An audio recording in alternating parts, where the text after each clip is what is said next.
Hi guys, good evening అందరికీ. మన ఆంధ్ర స్టైల్లో గోంగూర మటన్ కర్రీ ఎలా తయారు చేయాలో చూసేద్దామా. దానికోసం వచ్చేసి మనం ఫ్రెష్ గోంగూరను తీసుకొని బాగా కడిగి పక్కన పెట్టేసుకోవాలండి.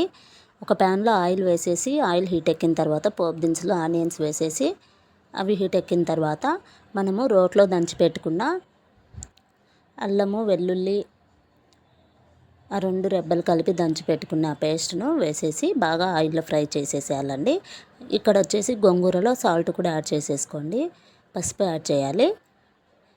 మనము సాల్ట్ యాడ్ చేసేటప్పుడు కాస్త కేర్ఫుల్గా అయితే ఉండాలండి, ఎందుకంటే మనం చేస్తున్నది మటన్ గోంగూర కర్రీ కాబట్టి మటన్లో ఆల్రెడీ సాల్ట్ ఉంటుంది. గోంగూరలో కూడా సాల్ట్ వేసుకునేటప్పుడు చాలా జాగ్రత్తగా సరిపోయేంత వేసుకోండి. తర్వాత ఆనియన్స్ బాగా ఫ్రై అయిన తర్వాత మనం వాష్ చేసేసుకొని పెట్టుకున్న ఫ్రెష్ గోంగూరను యాడ్ చేసేసి మగ్గనివ్వడమే అండి. గోంగూర మగ్గడానికి వితిన్ సెకండ్ పడుతుంది, సో కేర్ఫుల్గా ఉండండి. జస్ట్ ఆ విధంగా గోంగూర వేసి మూత పెట్టేసేయడమే. గోంగూర మగ్గడం స్టార్ట్ అవ్వగానే ఈ విధంగా మనం సన్నగా కట్ చేసేసుకున్న టమాటా ముక్కల్ని వేసి బాగా మగ్గనివ్వాలండి. గోంగూర టొమాటోస్ బాగా మగ్గిన తర్వాత ఒక గిన్నెలో తీసుకొని పక్కన పెట్టేసుకోండి. మెయిన్గా వచ్చేసి ఇదే అండి గోంగూర మటన్కి. ఇంకో ప్యాన్లో వచ్చేసి మనం ఆనియన్స్ని పోపు దినుసుల్ని వేసి బాగా ఫ్రై చేయాలి, గోల్డెన్ బ్రౌన్ కలర్ వచ్చేంత వరకు. నేను ప్రెషర్ కుక్కర్లో వచ్చేసి ఉడికించుకున్నానండి 5 to 7 విజిల్స్ వచ్చేంత వరకు మటన్ని. ఇక్కడ వచ్చేసి టమోటా అండి, టమోటా, అల్లము, వెల్లుల్లి, కొత్తిమీర వీటన్నిటిని కలిపి ఒక పేస్ట్ తయారు చేసేసాను. గసాలా కూడా వేసానండి అందులోనే. వీటన్నిటిని కలిపి బాగా ఫ్రై చేయాలి. ఇంకా నెక్స్ట్ వచ్చేసి ఏంటి అంటే మటన్ను ఉడికించేటప్పుడు చాలా జాగ్రత్త తీసుకోండి ఫ్రెండ్స్. చికెన్ లాగా ఒక 2 విజిల్స్కే ఉడికిపోతుంది అనుకోవద్దు, చాలా టైం అయితే పడుతుంది. 5 to 7 విజిల్స్ పప్పు కుక్కర్లోనే పట్టిందండి, లేదంటే తినడానికి వేస్ట్ అయిపోతుంది. ఈ విధంగా ఉడికించుకున్న మటన్ని దీంట్లో వేసేసి బాగా కలపాలి. నేను ఎక్స్ట్రాగా సాల్ట్ అయితే యాడ్ చేయట్లేదండి, ఉడికించుకునేటప్పుడే సాల్ట్ పసుపు వేసాను అండ్ అలాగే గోంగూరలో కూడా సాల్ట్ సరిపడేంత వేసేసాను, సో ఎక్స్ట్రాగా అయితే యాడ్ చేయట్లేదు. ఇంకా అలాగే దీంట్లో ఎలాంటి చింతపండు రసం కానీ పెరుగు కానీ ఏమీ యాడ్ చేయడం లేదండి, ఎందుకంటే మనం చేస్తున్న గోంగూర కాబట్టి ఆల్రెడీ గోంగూరనే పుల్లగా ఉంటుంది కదా. అండ్ అలాగే చెక్క, లవంగాలు, ధనియాలు ఈ మూడింటిని కలిపి ఒక పౌడర్ అయితే రెడీ చేసేసుకున్నాను. ఆ పౌడర్ను కలుపుకోవడము అండ్ అలాగే మటన్ మసాలా కూడా తెప్పించానండి, ఆ మసాలాను కూడా కలిపేశాను.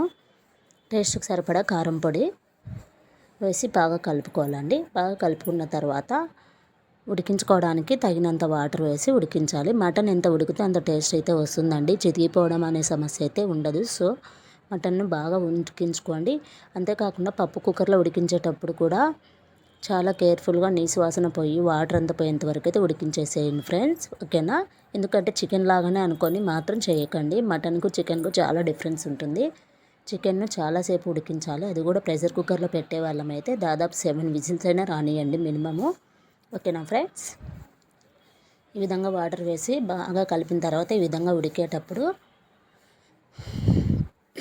గోంగూర వేయాలండి. మనం పక్కన పెట్టేసుకున్నాం కదా గోంగూర, టొమాటోస్ వేసి దీన్ని వేసేయాలి. వేసేసి బాగా కలిపి మళ్ళీ ఉడికించాలి. ఆయిల్ పైకి వచ్చే టైంలో కొబ్బరి పొడి, గసాలాలు ఆ 2 కలిపి పౌడర్ రెడీ చేసేసి పెట్టుకున్నాను. గసాలా ఎక్కువ అయితే అవసరం లేదు, జస్ట్ లిటిల్ బిట్గా వేసేసేయండి ఫ్రెండ్స్, ఒక 2 చిటికెడు మైన అంతే. చిక్కదనం కోసము, టేస్ట్ ఎన్హాన్స్ చేయడం కోసం గసాలా చాలా యూజ్ అయిపోతుంది.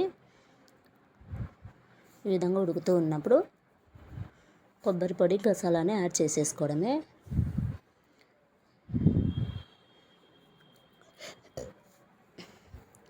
బాగా ఆయిల్ పైకి వచ్చేంత వరకు ఉడికించేసేయండి. చాలా గ్రేవీగా, చాలా టేస్ట్గా ఉండే మటన్ గోంగూర అయితే రెడీ అయిపోతుందండి. ప్రతి ఒక్కరికి నచ్చుతుంది, టేస్ట్ కూడా చాలా బాగుందండి. బాగా ఆయిల్ అంతా పైకి వచ్చిన తర్వాత కొత్తిమీరతో గార్నిష్ చేసేసుకొని ఈ విధంగా సర్వ్ చేసేసుకొని వేడివేడిగా తింటే చాలా టేస్ట్గా ఉంటుంది. ప్రతి ఒక్కరైతే రొటీన్గా గోంగూర కాకుండా అండ్ అలాగే రొటీన్గా మటన్ కాకుండా మటన్ గోంగూర ట్రై చేసేసేయండి, ప్రతి ఒక్కరికి నచ్చుతుంది.